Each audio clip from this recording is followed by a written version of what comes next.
Hi, everyone. Welcome to the Our Hearts at Home podcast, where we talk about trusting God in the midst of suffering. We're your hosts, Gary and Laura House, co-founders of the Our Hearts at Home ministry to bereaved parents. Every one of us encounters suffering. Each week on this show, we sit down with people who have a deep understanding of suffering because they've experienced it. We hope you'll leave here with new insights into how you can trust the Lord through the painful times of your life. So thanks for joining us. We think you're going to be encouraged by what you hear today. Today, we welcome to the podcast Cindy Shufflebarger, Ashlynn's mom, author, and co-founder of P23 Retreat. Thanks so much, Cindy, for taking the time to be here today. Thank you. I'm so excited to be here and to talk with you guys. Well, we are really looking forward to talking with you about your sweet daughter and your ministry. But before we do that, could you introduce yourself to our listeners a little bit? Just share a little bit about your family. Sure. So like you said, I'm Cindy and I'm married to Scott. We've just celebrated our 28th anniversary. And we have our oldest daughter is 28. Then we have a 20-year-old. And then Ashlynn would be about to turn 18 now. And then we have a son who is 16. We have been a homeschooling family for the past 13 years.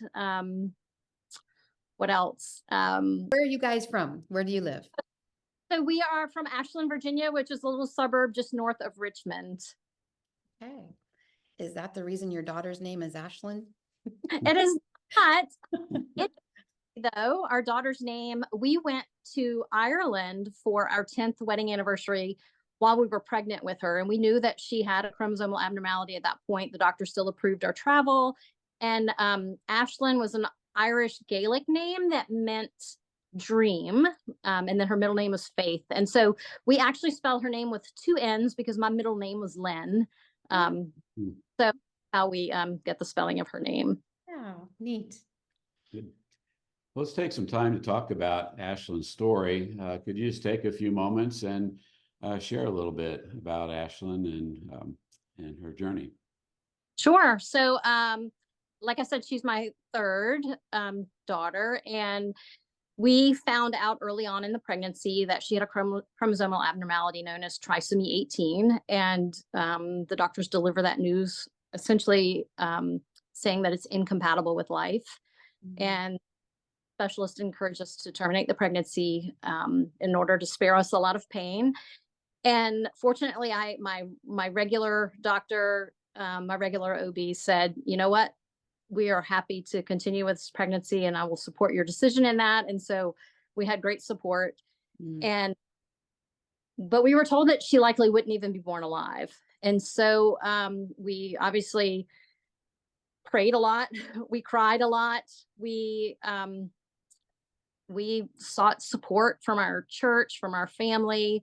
People kind of gathered around us and really helped us celebrate her life. We didn't know how long we would have, but we believe that every life matters. And so we truly wanted to celebrate her. And like we had a baby shower, not a traditional kind of baby shower, but people brought words of encouragement and verses. And by then, you know, the whole new 4D ultrasounds were out. And so we got to see what she looked like. And again, people were praying for us all along the way. And so the time came where she was no longer thriving. And they encouraged us to induce labor. They said that was our greatest odds of her making it here on earth alive. And so they did induce, she did not tolerate labor very well. So I did end up having a C-section, but she was born alive. We celebrated her life. As beautiful as she was, her heart and DNA was not wired to support life, but she was here with us for 2.5 days, in which time I got to hold her, love her, feed her, bathe her, sing to her, pray over her. I got to be her mom. And I wouldn't trade those days for anything. I know what she looks like. I know everything about her whole life. And that's brought comfort and peace over the years. Did you stay at the hospital that whole 2.5 days? And I did. Interestingly enough, like we had prepared a nursery for her at home. We had a bassinet. We didn't have like the full everything, but we were prepared to bring her home. And it was on our last day there. She would have some like apnea, which was part of the condition. And my husband had gone down to get dinner one night, and he said, my husband never misses a meal. He was sitting at dinner and just sat down, and he felt this urge that he needed to come back upstairs to the room. He threw his dinner out, came up. She had her last episode of apnea. So we were together when she took her last breath. The nurse was very gracious. She said, "Do you want me in here, or do you want time alone?" And invited her to stay just because it was scary, not knowing what to expect. And again, God couldn't have orchestrated it any better, if there is such a thing. Did your kids, your other children, get to see her or hold her, and grandparents, that kind of thing? They did. So again, my regular OBGYN was fabulous. Like, she let my mom into the operating room. Wow. And as soon as Ashlynn was born, they sent somebody to go get my mom. My mom came in, held her, and then she drove home to get my other two kids, who were 5 and 2 at the time. And they made it back to the hospital, got to be with her. We had a local photographer who worked for Now I Lay Me Down to Sleep. She came to the hospital within an hour of Ashlynn being born and did professional photography for us, which again, priceless. And we probably had 50 visitors come through that day. Some of my family was not happy about that. They were like, "You're going to wear yourself out." And I was like, "This is my opportunity for people to meet my daughter." Yeah. And we were exhausted, but we wanted to share her. And again, we got to hold her and love her, and way too short. That, it's never long enough, but I'm grateful for those days. What color were her eyes? Her eyes were blue. She had dark hair. She had the most hair of any of our 4 kids. So kind of interesting. Yeah. Wow. Oh, I'm glad you had that time together too, even though it's short. And I'm really glad you have all those pictures and memories, and, your family was able to be there. That's right. Cindy, so many people that listen to our podcast are really, really new to the journey of grief. Can you share just a little bit about your journey? Where were you then? Kind of what was it like? And then how many years later, and how would you comment on your grief now? Sure. So, it's interesting. Just before I found out I was pregnant with Ashlynn, one of my mentors, she had been trying for years to get me to journal. And I always had an excuse of why. And she finally looked at me and said, "If the God of the universe takes time to speak to you, don't you think it's important enough to write it down?" And that's a good way to put it. I find no response other than, "You are absolutely right." And in God's grace and mercy, it was that journaling that really saved me in those early days of grief. So, I got to a place of, we prayed for healing, right? Knowing we entrusted her to God's will, but we wanted healing. And so when he said no, there was the inclination to think, "Oh, God must not love us," right? Because he didn't heal my child when I know he could have. And so I started going back through those journals, and in my own handwriting, I saw evidence of God's love over and over and over, and I couldn't dispute it. And so, what a gift that time of journaling was for me. Again, the early days especially are super hard.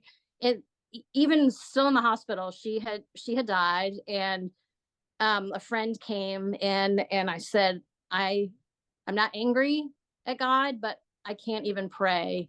And I said, "Will you please pray for me that I can find prayer again?" And he was gracious to answer that prayer. Within 2 weeks,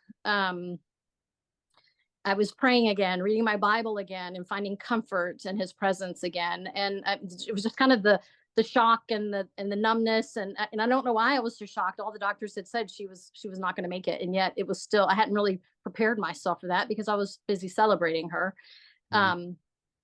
So there's all of those pieces and parts. It's very messy.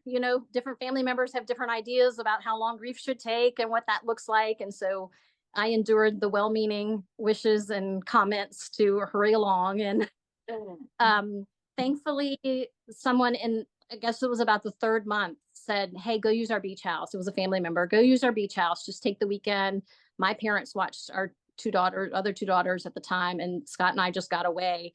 And it really was just the perfect time to rest, and to reflect and to be together when, the craziness of life just carries on and everybody else gets back to normal. And we're trying to figure out what normal is. And so, really, that was when we reflected back on our grief. My husband and I said that was what was most helpful to us in those early months. And that's where the idea for this ministry, P23 Retreat, even came about. Was a gift to us. And we were like, you know what, we can do that for other people. Well, I'm curious about the P23 retreats. Let's talk about that a little bit. You have a nonprofit ministry that you co-founded. Share with us a little bit about how it began and what is the mission? Sure. So our mission is simply creating space for parents to grieve. And that's what we do. We just gift people the opportunity to get away for respite and renewal. P23 is named for Psalm 23. And so this whole idea of the Lord restoring and renewing and still waters and green meadows, we wanted to be a part of creating that space for people. Again, it was so instrumental and for my husband and I in our grief. And this was just a way that we felt like we could do it. Originally, we had thought we were going to build a property and invite people. And that didn't exactly work out as we thought, but we feel like this is better because we can serve anyone in the United States because we're using Airbnb properties. We're not limited to whatever property we might have. And so we can, again, already we've served people in 4 different states. We're only been serving people for about a year and a half. And we're trying to get the word out and share resources and help people with another way of conveying God's love and compassion, and give people the space to grieve and do what they need to do. So talk a little bit more if I'm a grieving parent listening today and I'm interested in knowing, what does this look like? So somebody lets you know about a couple who are in their first couple of years of grief, or just walk us through what that would look like for someone. Sure. Well, oftentimes we will receive referrals from another grief organization or from a grief counselor, but people can self-refer or a family member can refer. In that case, we do ask that the person get like a pastor or someone else to sign off just to say, you know what, they are a good candidate to be able to go away for this retreat. And then they submit the paperwork to us and we do a Zoom call, usually for about 30 to 45 minutes, just to hear their story, see a face, they can see us, see that we're real, we learn a little bit about them and what their needs are. So essentially, we will work with them to find a place that's within about a 2-hour drive. We do provide a small travel and food allowance to go with them, and we provide all of the lodging. We also give them a care package that includes some grief resources, and it also includes a personalized ornament with their child's name. And then we have a team of people who pray for them while they're away on retreat. While each day that they're on retreat, there's a team of people praying for them for specific things. And so this is really where we feel the heart of our ministry is really offering that support to people. We will also serve anyone, regardless of their beliefs. We simply want to be a conduit of God's love. And again, they will still receive all of our resources. We won't pressure them to share our same beliefs, but we want to share that with anyone, any parent who's grieving, that they would know that God loves them and sees them. That's really neat. So do you meet with them after the fact, or they shoot an email your direction? How do you know how it went? So we do have an evaluation that we ask them to complete. Again, some people do that, some people don't. We are then in touch with them for the course of a year. We will primarily through email and notes in the mail. We will reach out to them on the first Mother's Day and Father's Day following the retreat. Reach out on their child's birthday. We will reach out on the anniversary of their child's death, and then we follow up with additional resources, such as Our Hearts Are Home. We try to get people plugged in to support groups and other resources that are available. That is so neat. As you know, as a fellow grieving parent, when someone takes the time to send a text message or a phone call or a card on any of those, we call them special days. Every day's hard, but those days have another whole layer attached to them, and the world's going on all around you, and they don't know that it's your child's birthday. They don't realize that it's the day they went to heaven. That's just really neat that you keep track and follow up there every year. What an incredible opportunity for parents. Yeah. I can see this as being something very significant in the lives of many parents. Yeah. We have folks that we have served have given very positive feedback and said how transformational it was, and how loved they felt, and that really they liked that it wasn't prescribed. I mean, there's benefit to having a group retreat, as you know, and we encourage those as well. But this is just a time for the couple to get away and to do truly rest or whatever they might need to do. And so again, we've gotten some great feedback from the folks that we've served.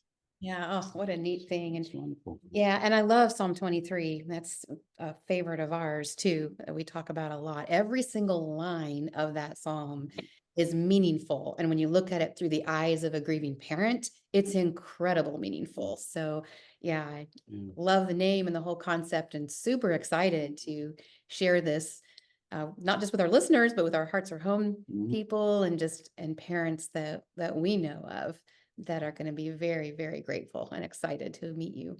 Thank you so much for your husband for providing this opportunity for people. Yeah. And we feel like it's like, really, we feel like what we're doing is aligned with biblical principle. We saw that Jesus grieved, right? He wept when Lazarus died. We saw him retreat for prayer and restoration. And in the verse, I think it's 1 Corinthians, 2 Corinthians. I'm sorry, I can't recall it at the moment, but essentially that we are called to comfort others in the way we've been comforted. And so those are our motivations for what we are doing and why we offer this. Neat. Great. Well, I wanted to ask you a little bit more about your grief journey. No matter what age a child is when we lose them, we become different people. And we really take on a new identity.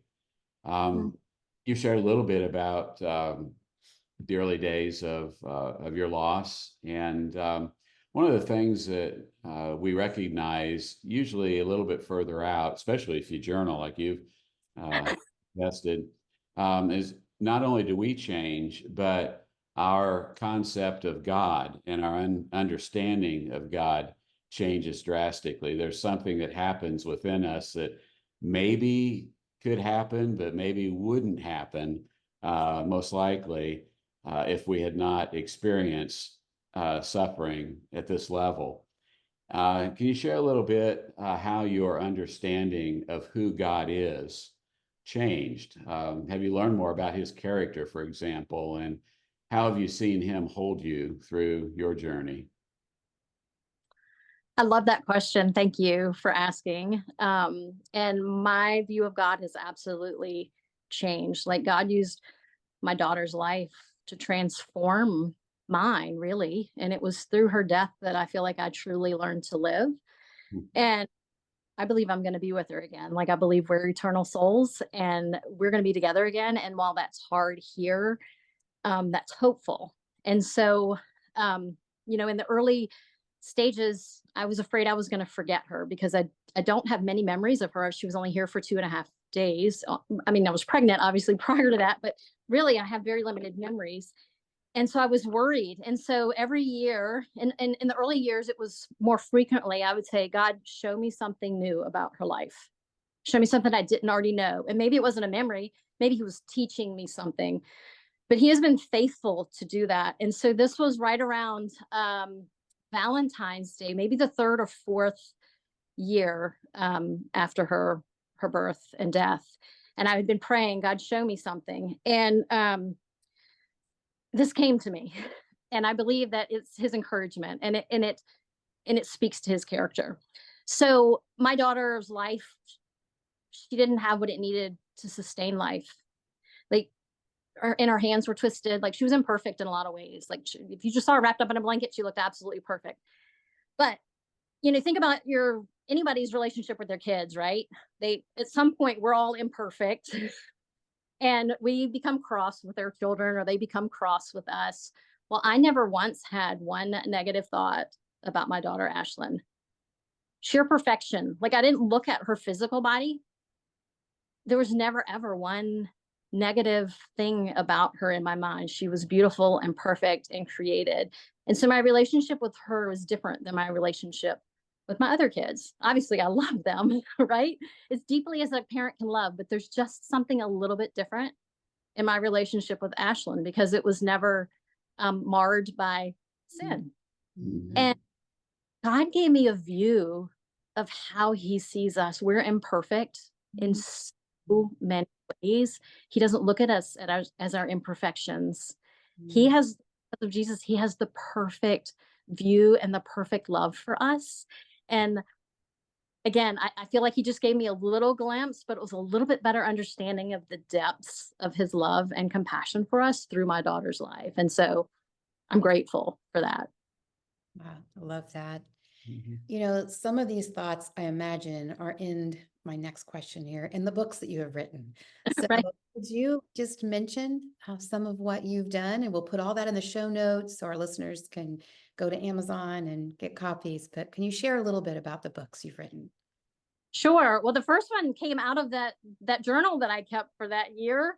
And it fit nicely into 10 chapters, that things that God had taught me, really about looking to him and focusing on his love and what's the meaning of this, not really about how to draw near to him in the storms of life. And that's not the barometer of his love for us. His love was shown to us on the cross. And so that book is called Dancing in the Rain, Finding Joy in the Midst of the Storm. It is technically out of print, but I do have copies of it still, and I would be happy to donate them. I don't know if you have a way to give those to readers or share them, or if someone wants to write to me, they can connect you. Maybe you can put that in the show notes, and I would be happy to send copies. But it's called Dancing in the Rain, Finding Joy in the Midst of the Storm. There's also an e-copy available on Amazon that's still available, but if they want a print copy, I have them, I can share. The other one I have done is 40 Days of Prayer for Grieving Parents, and it's kind of a journal. And this is one of the resources that we share with them when they go on retreat. And it has like a starter prayer, if you will, if they can't find the words themselves. And then there's places for them to journal and to write additional prayers and thoughts and pour out their heart to God. And then I've also done what's called My Messy Grief Journal. And I believe in using all 5 senses to kind of sift and sort through our feelings that we have during grief. And I put together basically an activity book for people to do different things to help them in their grief. And so those are primarily the things that I have worked on. Yeah, amazing. All of those are amazing resources. So yeah, that's awesome. Well, we always want to end with a scripture.